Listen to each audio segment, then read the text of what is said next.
All right, welcome everybody. As I said, we're really excited to kick off this first webinar of our second year of the Vermont Ag Water Quality Partnerships Lunch and Learn Conservation webinar series.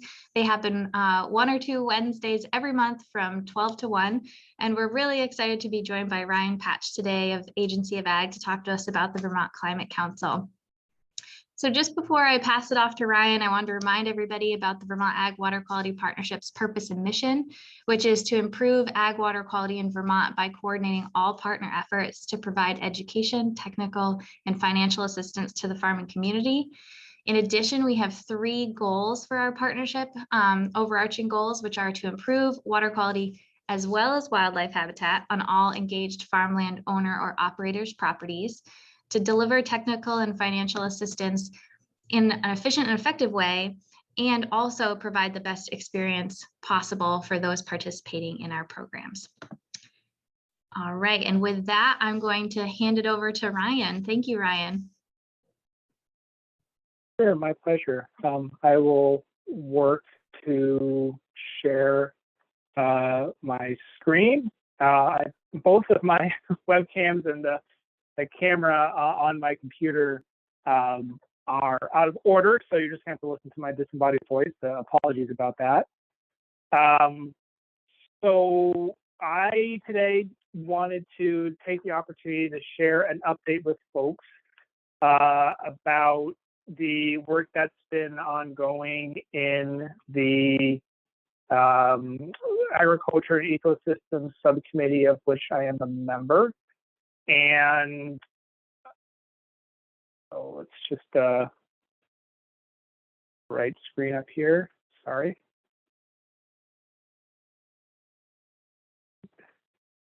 There.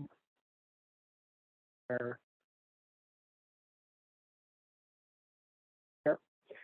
All right. Hopefully, folks are seeing a slide here.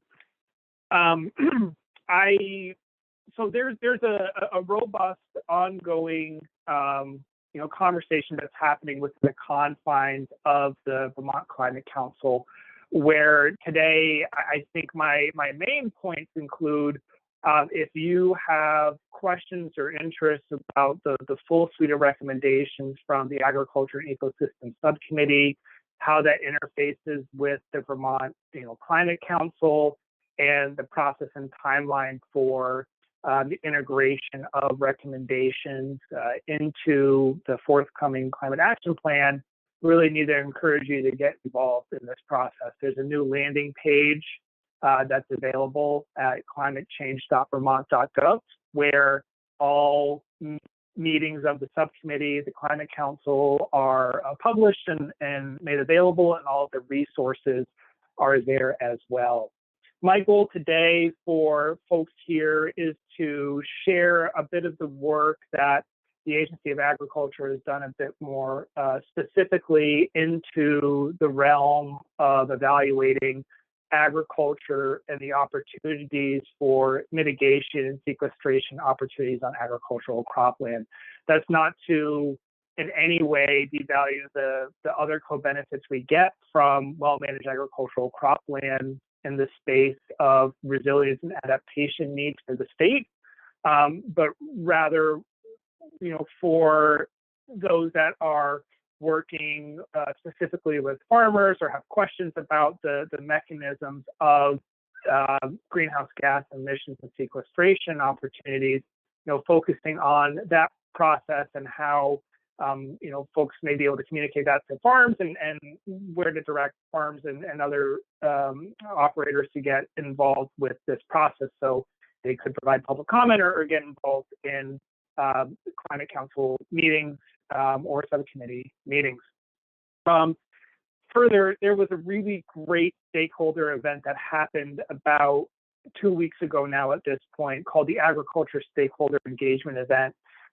And within that landing page, there is a great video of the event where Daniel Zorchak, the director of the Global Warming Solutions Act, Alyssa White and David Mears give a really good overview of the agricultural work group's draft recommendations which include the broader scope of work, which includes not just agriculture, but the other natural and working lands of the state of Vermont, and the provisional recommendations in that space for to be elevated to the Climate Council once those are decided upon. And the whole point is, it's not decided.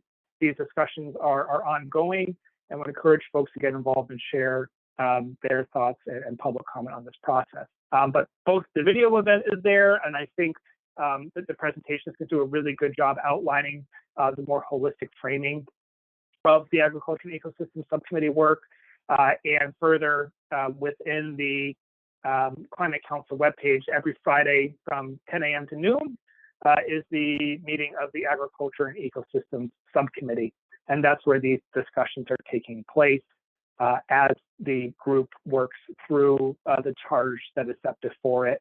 As they work, the Agriculture and Ecosystem Subcommittee works to elevate recommendations to the full Climate Council for inclusion in the Climate Action Plan, which is due December 1st of this year, 2021. So with that being said, hopefully that's enough framing and context to point out what I'm going to try to do a bit of a dive into today is some of the work that's been done investigating opportunities for agriculture and agricultural land managers to have an influence on either sequestration rates of soil carbon on their farms or the reduction of emissions from their operations. Because as we know from the Global Warming Solutions Act, Act 153 of 2020, there are no longer goals of the state, there are greenhouse gas reduction requirements. And these reductions are enumerated in the statute and include reductions from all of those sectors that are inventoried within the state of Vermont's greenhouse gas emissions inventory that is published by DEC on an annual basis. And the Global Warming Solutions Act outlines 3 targets of emissions reduction deadlines, which 2025 is the first date where not less than 26% from 2005 emission threshold. Within the Global Warming Solutions Act, however, there is a much broader acknowledgement of a whole host of equity considerations and other needs for rural resilience, adaptation, and planning, and also the creation of an explicit subcommittee that is charged to look at agriculture and ecosystems. So this, looking at the role of Vermont's natural working lands play in carbon sequestration, storage, climate adaptation, ecosystem, community resilience, and looking at recommendations for broader strategies and pathways for increasing carbon storage, restoration of natural resources, and healthy agricultural systems, soils, and a local food system. And so for those more intricate and integrated conversations and draft recommendations, would encourage folks to not only check out the public meeting, but also the recommendations from the Agriculture and Ecosystem Subcommittee. What I'm going to dig into today is a bit of just explainer on where the 16% agriculture emission quantity comes from and how farms are in many ways gearing up already to address this. And so this is just one narrow part of the broader conversation that's happening in this Agriculture and Ecosystem Subcommittee, and work that I myself at the Agency of Agriculture has been most directly involved in.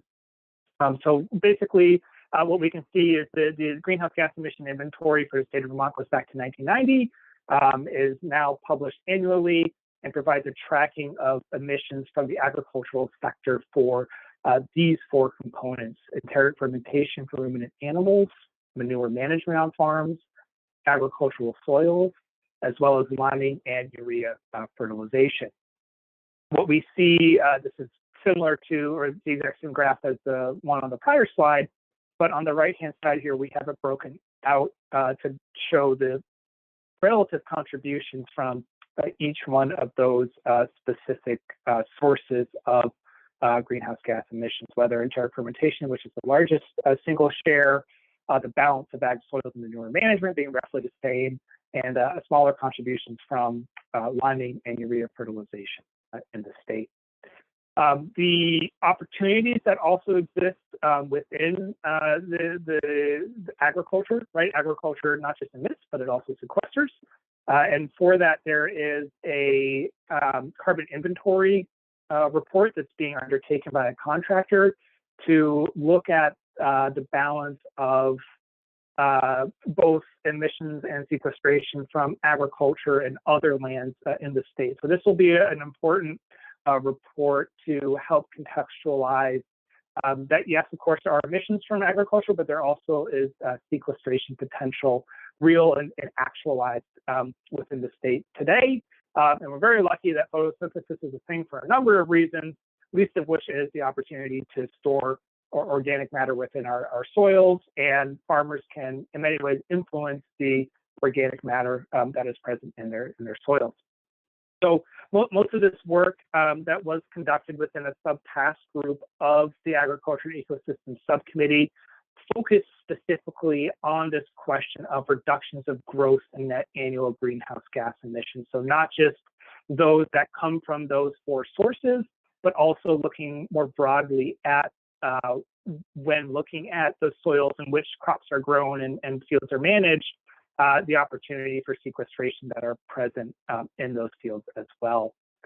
We laid out a work plan that sought to not only define the terms, review existing opportunities, take a look at the integration and balance of cropland and cropland change over time, and then work through existing reporting framework that exists to identify those practices that have an influence on greenhouse gas emissions and sequestration within the state. And within these recommendations were elevated to the broader Agriculture Ecosystem Subcommittee, which are being discussed within that group, and for which the recommendations and priorities are seen in the integrated pathways and strategies and the presentation document that I mentioned that was shared at that public outreach meeting. So where they've ended up or how they've been tweaked is an ongoing process, and nothing is settled, but just wanted to share these were the steps that we went through to investigate a number of different conservation practices, because this is the Ag Water Quality Partnership, and all of those organizations that are party to the MOU signed with NRCS for the work that we do in the state. There exists an existing service delivery model which brings a number of conservation practices to bear on farms through financial assistance programs. This is also, inclusive of a number of the natural resource restoration programs that are out there that are utilized by farmers as well.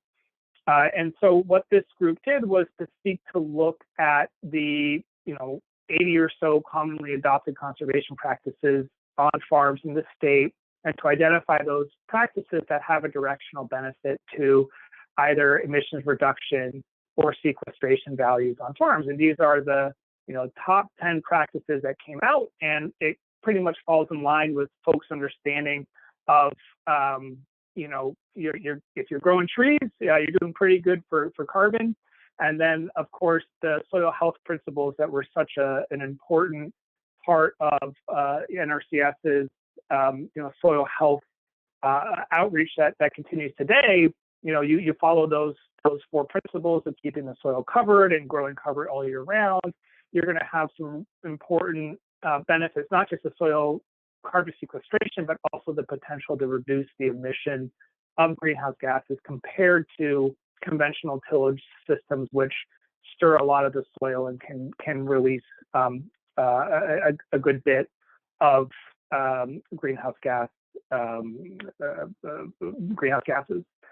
So this is a list that just rose to the top, and what we see from reporting from NRCS and the state of Vermont is that in the financial assistance programs, there's since 2016 been an incredible rate of adoption of conservation practices by farms. Cover crops, nutrient management, conservation tillage, crop rotation, prescribed grazing, all of which can have not only the ability to track and report reductions to emissions and sequestration values, but many of the other co-benefits can be realized from these practices. So very much in the IPCC and climate change discussion space, when we talk about co-benefits, or when they talk about co-benefits about water quality or food security, I think we're lucky in the state that the water quality efforts to date have created this great inventory of efforts by farms, and this will continue into the future, for which climate change benefits can be quantified. And so it's really great in this space that this effort has been ongoing and embraced by farmers, and that there exists many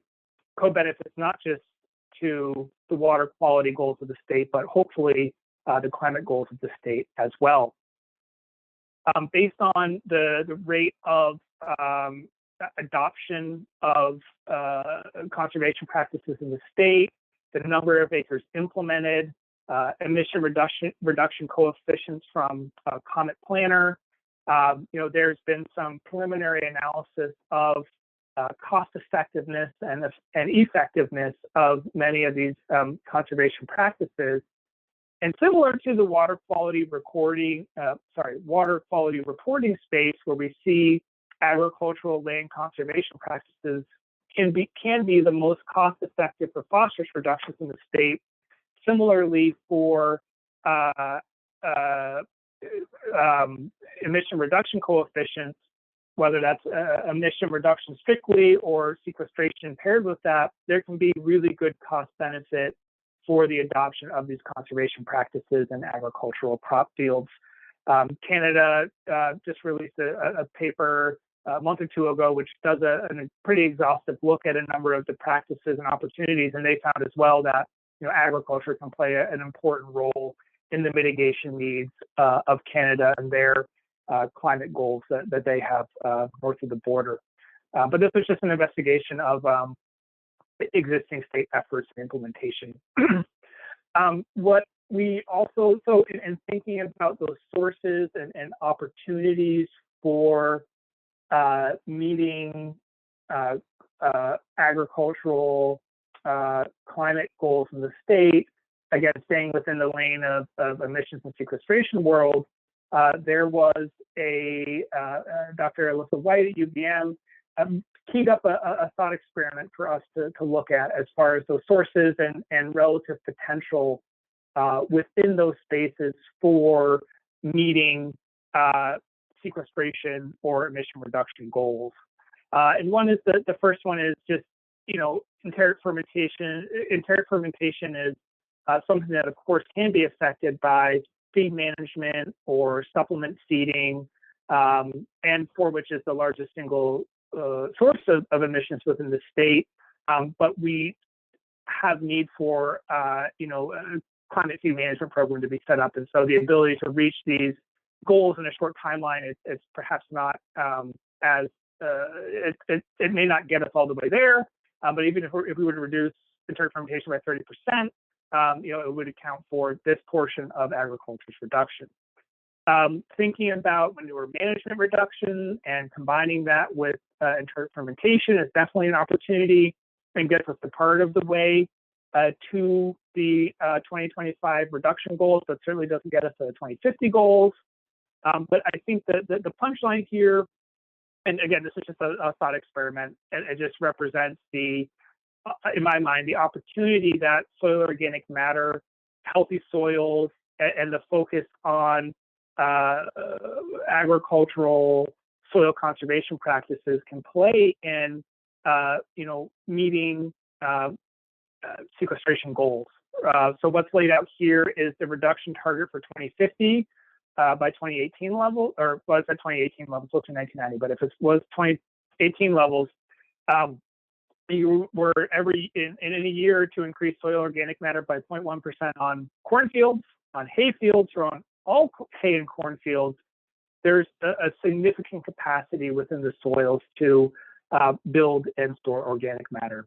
And we know this soil organic matter accumulation process is a medium-term strategy that may eventually become saturated, but it's definitely, in my view, an incredible opportunity for which there is already significant energy in the space of education outreach and technical financial assistance programming to support farmers to work to build their soil organic matter in the water quality space. So here are, 5 recommendations, 6 that talk about, how the subtask group felt much of the implementation efforts could be structured to help the state meet the agriculture meet the state goals of the Global Warming Solutions Act. And one is, with the work that's ongoing between the technical contractors looking at the soil carbon inventory or carbon budget, continuing to do that to understand the potential that net sequestration has on agriculture and continue work in that space. Continue to build existing programs that exist for agronomic and grazing practices, methane capture and energy generation, working to build a climate seed management program, and then continuing to do education outreach and adoption of those, natural resource restoration projects, whether that's CREP, WRE, river corridor easements, ensuring that those are continued to be, put forward and funded. The opportunity that exists for a PES program, for which there's a working group ongoing that in part is looking at ecosystem services that could support healthy soils, sequestration, or greenhouse gas mitigation efforts. And the subtask group saw this as an opportunity to build further programming, focusing on a performance-based approach, then perhaps a practice approach, which could further encourage adoption and compensation, and address several of the goals, perhaps, of the Global Warming Solutions Act, for having a mechanism to value and compensate for farming that better supports sequestration and emission reduction efforts on farms through those soil health practices. There was also an acknowledgement that, looking at the opportunity that farmland conservation plays in protecting the natural working landscape, you look to the agricultural census and you find that farms in Vermont manage just as much woodland as they do harvested cropland and permanent pasture in the state. And so when we think about farms in the context of meeting landscape goals, there's very often woodlot associated with farm acreage. And so just identifying that, development pressures can threaten both agriculture and other natural working lands. And the subtask group felt that continuing to invest in farmland conservation is an important step. What we found for water quality outreach is that education outreach and technical assistance are incredibly important efforts to engage in to ensure folks are aware of standards and requirements, and to provide capacity within a farm to adopt practices where they're able to, and to apply for programs that can support them to further make management changes on their farm. And so education, outreach, and research is essential. Within the agricultural space, it's a bit less well-defined. Some of the measurement that exists for soil carbon storage in soils, as an example, or methane reduction from cows. And so making sure we continue to invest in research, and that is an important strategy. And then partnerships.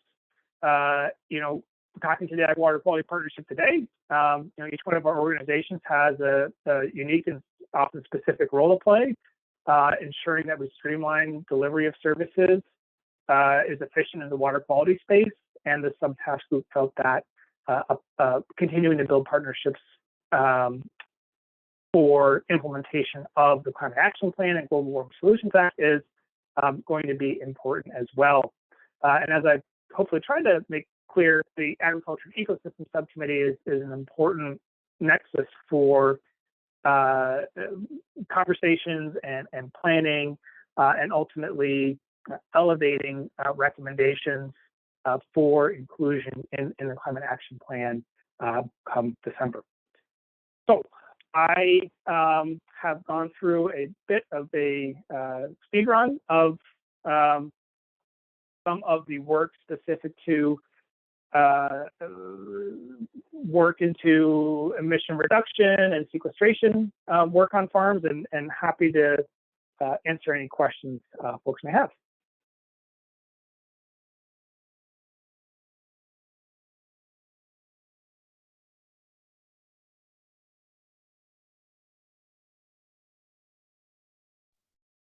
Thank you, Ryan. Folks, feel free to just unmute and ask your question or type it into the chat and one of us can ask it for you.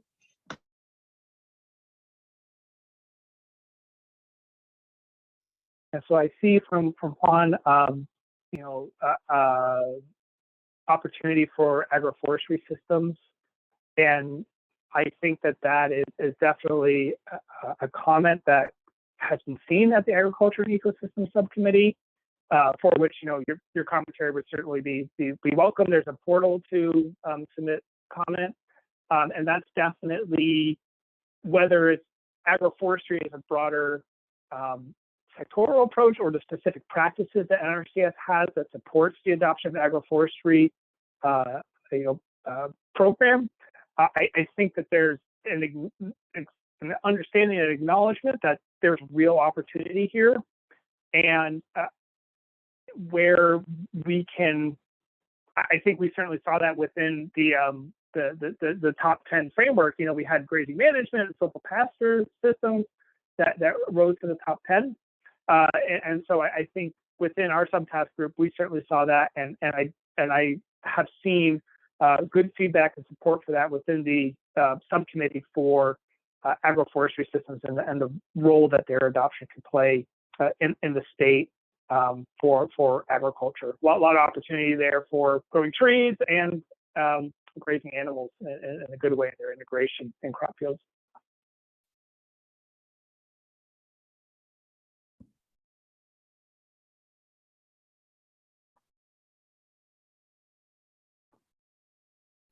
It looks like there's a question in the chat.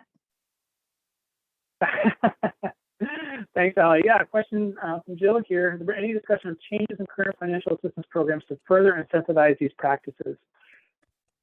At this stage, what I see in the Agriculture and Ecosystems Subcommittee is discussion of sectoral pathways, strategies, and actions. The specific implementation framework for that has not been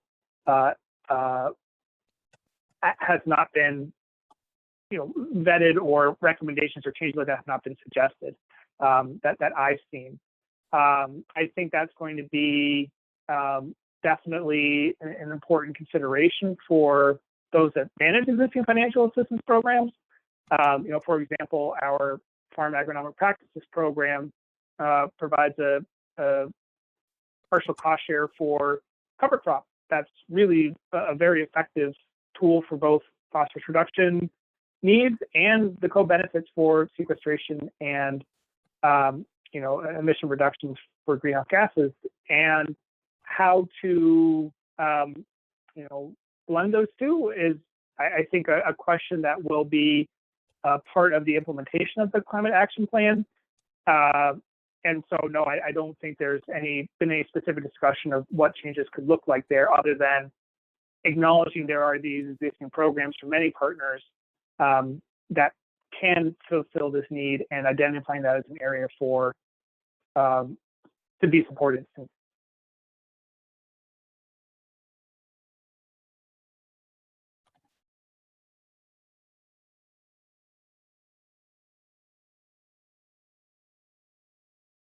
A question from Karen about any conflict with Practical Basins Plan water quality goals.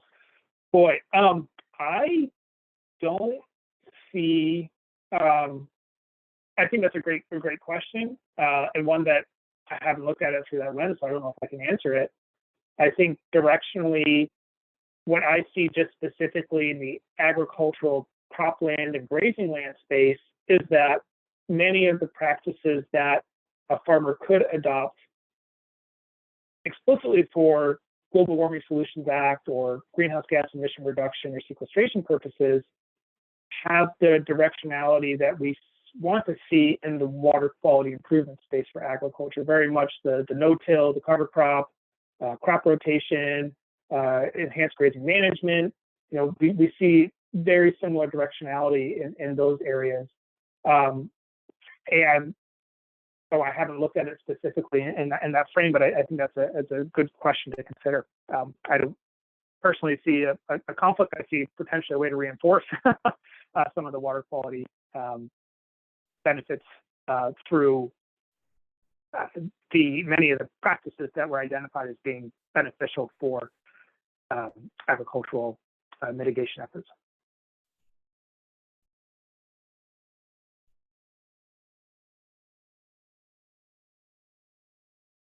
Okay.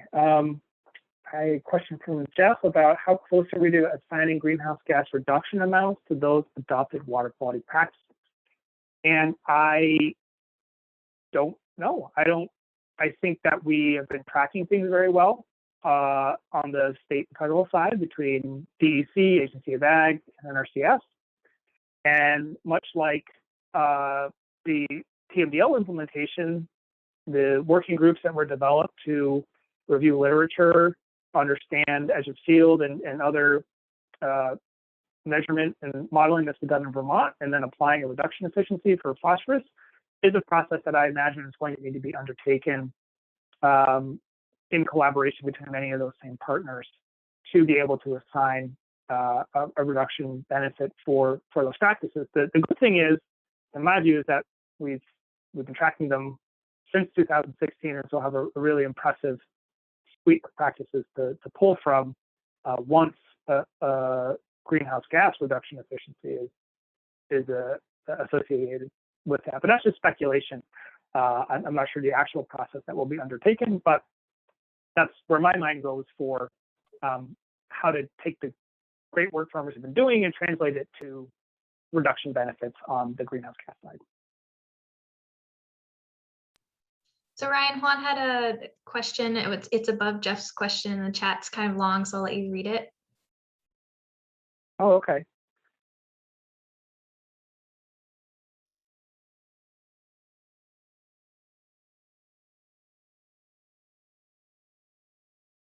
Yeah, I think that's a great question, and one that I've been aware of as a goal from many corners for the time I've been engaged in the water quality space.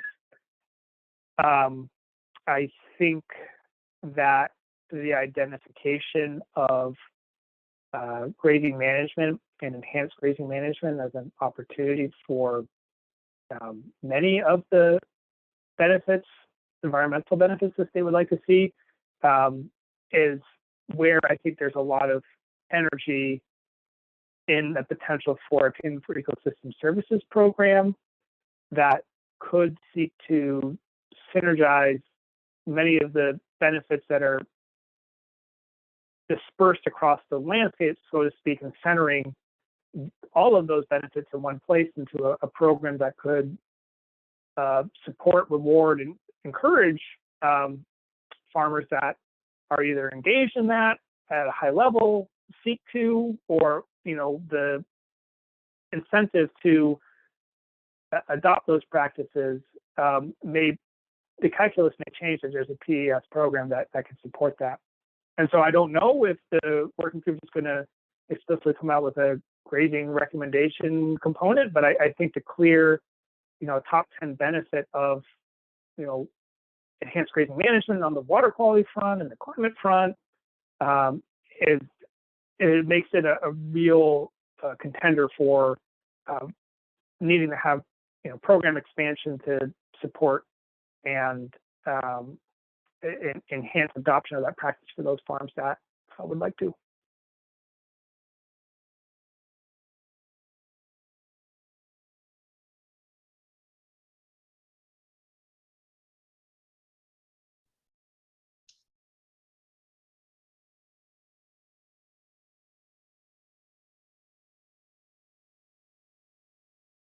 There's a suggested comment from Marley on some opportunities in the chat. Definitely recommend you check that out. Any other questions for Ryan before we wrap up?